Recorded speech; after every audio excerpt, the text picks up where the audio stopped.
Welcome to this explainer. I want you to imagine, just for a second, that you're a cartographer from a few centuries ago, standing on the shores of a completely unexplored continent. The terrain in front of you is incredibly complex. It's packed with bustling cities, intricate highway networks, and hidden pressurized chambers. Well, that unexplored continent is actually you. It's the human body.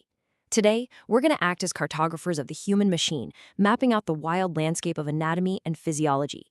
We're going to explore exactly how your body is organized, starting from invisible microscopic building blocks all the way up to the massive, integrated systems that keep you alive, breathing, and moving around every single day.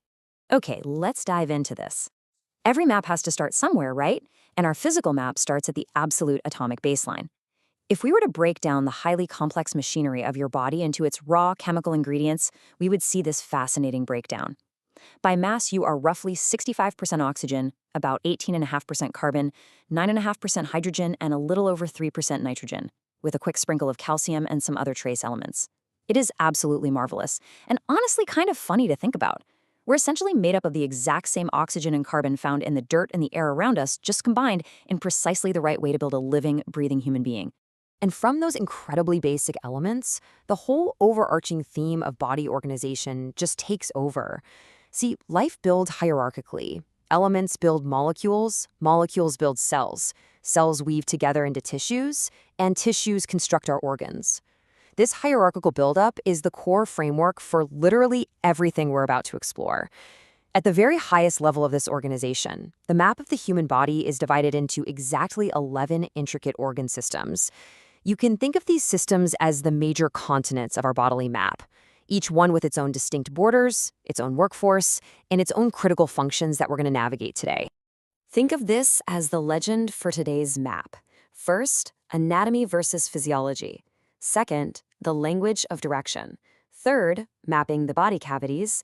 Fourth, the 11 organ systems. And finally, form dictates function. All right, section 1, anatomy versus physiology. Whenever we talk about human biology, we are actually talking about two distinct but completely inseparable disciplines. Anatomy is the scientific study of the body's structures.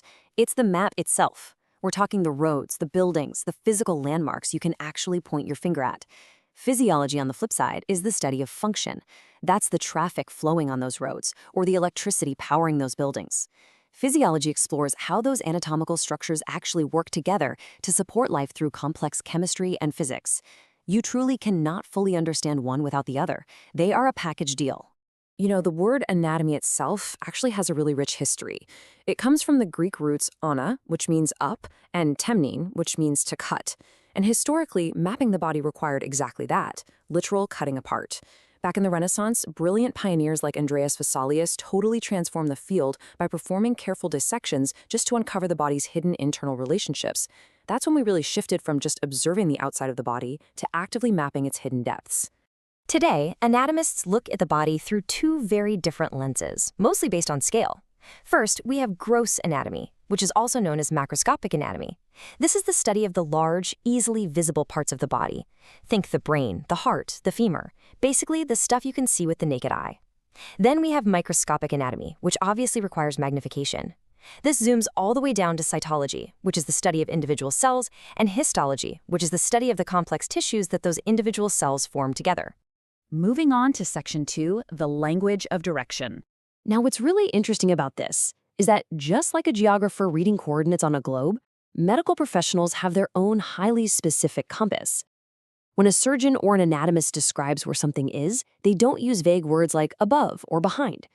They use standardized directional terms. Superior means towards the head or the top, while inferior means towards the bottom. Anterior, or ventral, refers to the front of the body, and posterior, or dorsal, refers to the back. We even have specialized terms for how the whole body is positioned when lying down. Supine means face up, and prone means face down.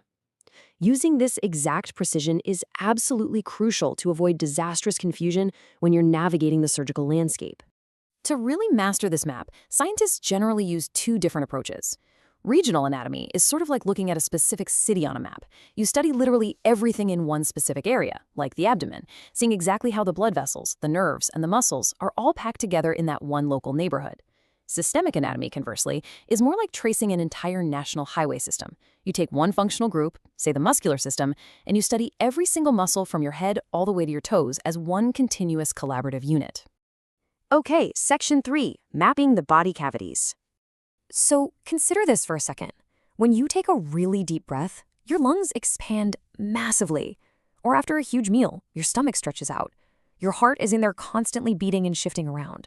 So where do these expanding organs actually go without just crushing nearby tissues or totally disrupting what the neighboring systems are trying to do? Well, the answer lies in how our bodies are compartmentalized. We have these major fluid-filled spaces called cavities, which are basically designed to house and protect our delicate internal organs.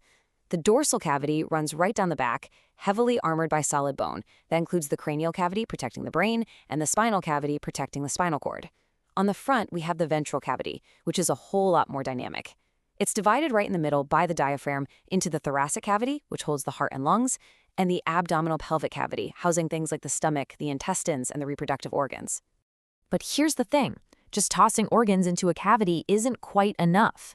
Inside that ventral cavity, the organs are actually wrapped in these double-layered sheaths called serous membranes, and these membranes secrete a very thin, lubricating fluid. This is a genuinely brilliant biological design. It allows your stomach to aggressively churn, your lungs to inflate, and your heart to pump powerfully, all while sliding completely friction-free against neighboring organs. It's literally the body's built-in shock absorption and lubrication system. Next up, section 4, the 11 organ systems.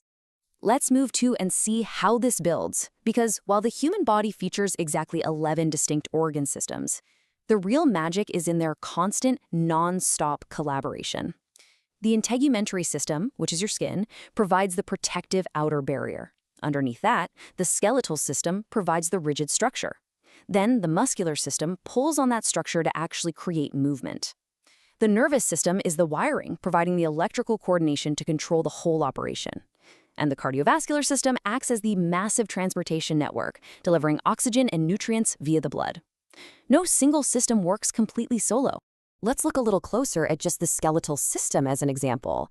Composed of 206 named bones in an adult, it provides the vital structural support we need to stay upright against gravity. It also forms these incredibly strong protective cages, like the skull for your brain or the ribs for your heart. And third, it acts as a complex system of levers. Without the skeletal framework, the muscular system would literally have nothing to pull against. It's the perfect proof that at the highest level of body organization, these functional systems rely entirely on each other. And finally, section 5, form dictates function. Now, as I mentioned earlier, you cannot truly understand anatomy without physiology. And this brilliantly illustrates why. The physical structure of a body part invariably dictates its physiological capability. Just look at the human hand. The highly unique, precise anatomical alignment of your thumb in opposition to your other 4 fingers, that isn't just a random shape. That very specific form allows the incredible function of pinching, grasping, texting, and manipulating complex tools. Structure creates capability every single time. So the crucial point is this.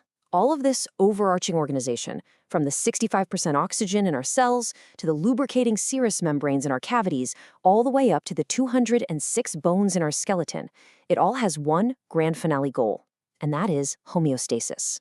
Homeostasis is the state of steady, perfectly balanced internal conditions maintained by living things.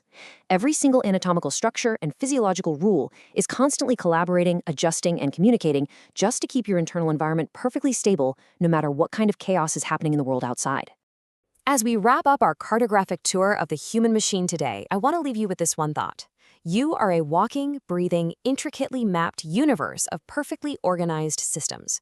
So how do your own daily habits, the food you decide to eat, the way you sit at your desk, the amount of exercise you get, how do those interact with this massively complex internal map to either support or perhaps challenge your body's perfect balance? It's a pretty fascinating question to consider as you go about your day, living inside this incredible machine. Thank you so much for joining me on this explainer, and keep exploring.